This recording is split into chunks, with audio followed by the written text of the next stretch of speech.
Hi people. So this one largely relates to the video I made about trying to get ahead in life. At least there's a big overlap there. Um, and the subject's empathy, the idea of empathy, and why I think it's so important. I'm sure I've touched on this before, but it's always important. So, and sometimes if I reiterate a video that I've previously touched on, I don't think that's necessarily a problem because sometimes I could approach a different angle, maybe that I didn't cover before. So empathy, it's one of those words that it sounds good, but maybe it's underappreciated. In a competitive world, competition is so much part of life in job applications and in the dating game and in so many other areas.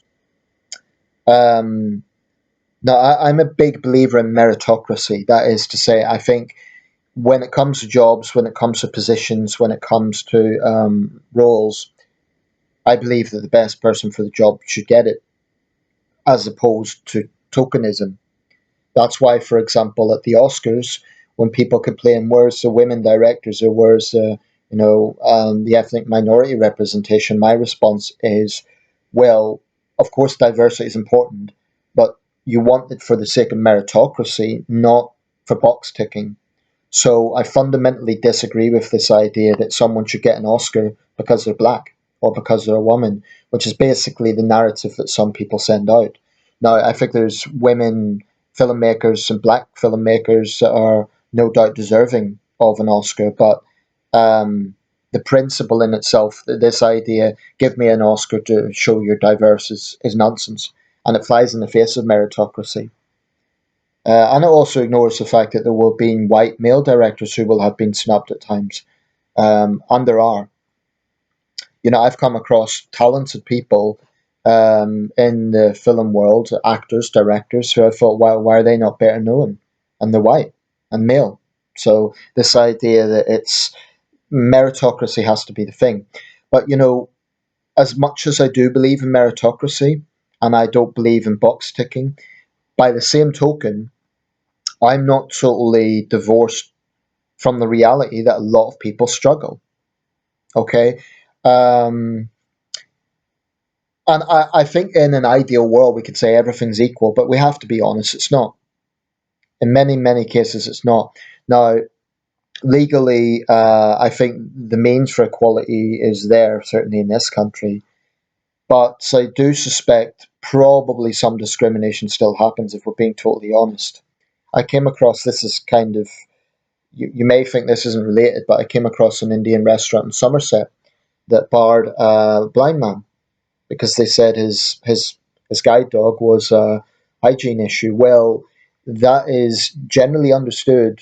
A blind person with a guide dog is generally understood to be a reasonable exception to that rule. If it was someone just bringing their pet in, that would be different. But this was a blind man, and he sued the restaurant for discrimination, and he's won £2,000, and I say that's good. I think it's the right message. The other problem with that situation was rather than communicating with him directly, they spoke to his son as if because he was blind, he doesn't have ears, and he's somehow totally incapable. But it was wrong, just plain wrong. So discrimination does happen in society, and it's wrong. You know. But it's this thing about the idea of victimhood and self pity is something that isn't it's not appealing. People generally see it in a cynical way, like it's not something that people should portray, and I agree with that. But at the same time, just because someone's complaining or emphasizing their challenges doesn't necessarily mean that they're consumed with self pity. Maybe they are just drained. Maybe they are trying their level best and they're simply drained. Um, I know I am. I know that I'm not quitting. I'm doing what I have to do to get ahead, but it it is hard. It is hard. When you know you're doing everything that's asked of you and you still get ignored or rejected, it can be very disheartening. There's a lot of things that are closely tied hand in hand. Motivation is a big thing that comes into this. This ability to keep being motivated despite dealing with rejections and setbacks. It's hard. I'll give you an example, and I may have mentioned this in the other video. What Culture? It's an entertainment channel. You may be familiar with it. They cover films and top 10 lists and so on. They're actually based near me in Gateshead. So I applied to be a contributor. Now, this is not having a go at the company, by the way. This isn't sour grapes. It's just representing the sort of challenge that people face. So I applied, and I got a welcome message saying, "Congratulations, you have applied. Just click here to get started." So I click on it. Page not found. I try it on a different laptop. So I've tried both laptops. Page not found. Different times of the day. Page not found. I even directly emailed the editor. Now, editors are busy people. In fact, I know I mentioned this before, but it's relevant. Editors are busy people, so I don't expect him to reply. But it was, to me, that was me showing initiative and being assertive rather than just quitting. Um, at this point, I've tried again. I thought, okay, well, if you just apply again, but then they said this email is already in use. So I'm in this. Basically, I can't proceed forward. I can't proceed forward. I might even make a video directly to what culture, asking those guys for some assistance. Is this maybe just a site problem? And I want to show that I'm an assertive person. But that's the sort of thing I'm talking about. It's draining. It really is. And I'm not blaming any individual. In that case, it may be that the site is just down. But I do wish people could be easier to contact. Um, but this video is about empathy, and that taps in a lot to this all the topics I'm raising, like opportunities and motivation. So yes, meritocracy is very important, but someone cannot get ahead in life if they're not given opportunities. Okay, you could give them training and you can give them a qualification, but if they're still rejected from the outset, it's okay. You could say, well, don't give up, just try again, try another company, try another job. And even sometimes the same company will say, oh, try again, but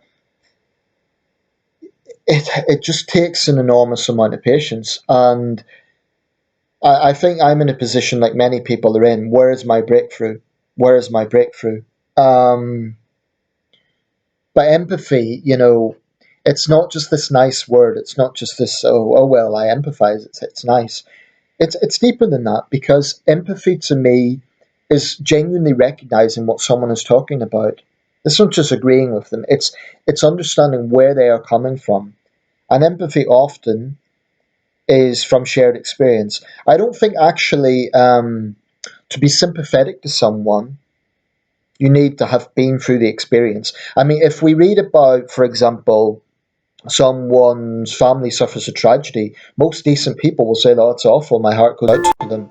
But it doesn't mean you've personally been through that experience. Now, empathy perhaps it's a bit different, because it is more about you actually have personally experienced that. And so finding common ground with people is a wonderful thing. It may not bring solutions, but it just shows that you're not alone. It's something I always welcome. It's something I always give time and respect to, because finding common ground, it could be anything. It could be that you have a strong opinion on something and other people agree with that. It could be that you're struggling and other people have also struggled and they understand. But people who would say, instead of complaining, just try. But they're ignoring the fact you are trying. You are trying. I agree, just complaining in of itself isn't really productive, but sometimes people have to vent. And I don't really agree with this whole stiff upper lip, stoicism facade that people put on. I'm not talking about stoicism itself.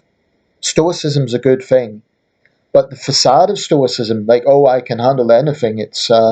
I'm not affected by that. I'm fine. To me, that's not a good thing. it's disregarding mental health, it's disregarding issues like depression and anxiety. Stoicism's a good thing, but the facade of Stoicism is not. I think there's a difference. So if someone is complaining about a particular situation that they're facing, it doesn't mean they're a whiner. It doesn't mean that they are sensitive. Maybe they really are just drained by something. And instead of talking down to them and telling them, making jokes about it, I've come across these guys, and it is mostly guys, who, instead of showing any empathy, they just come up with some sarcastic comment or something. And to me, they're just dicks, basically. Because I guarantee you they will have had some challenge in life. Everyone does. Nobody can say that they haven't had some challenge. Maybe some people face more challenges than others, but we all experience some sort of challenge. Okay, I'm going to wrap this up as the upload speed takes forever, but it's just something to think about. Empathy is such an important thing. So instead of judging people, instead of saying, well, why are they complaining? Um, I'm not saying we have to agree with everyone, by the way. I'm not saying that we can empathize with everyone. And some people complain for no reason, that's true. But at the same time, I defy anyone to just keep everything bottled up and pretend that they're never annoyed or they're never angry or they're never frustrated. Because that is a those are totally human emotions. Right. Thanks for watching and let me know your thoughts. Empathy, people. It's very important.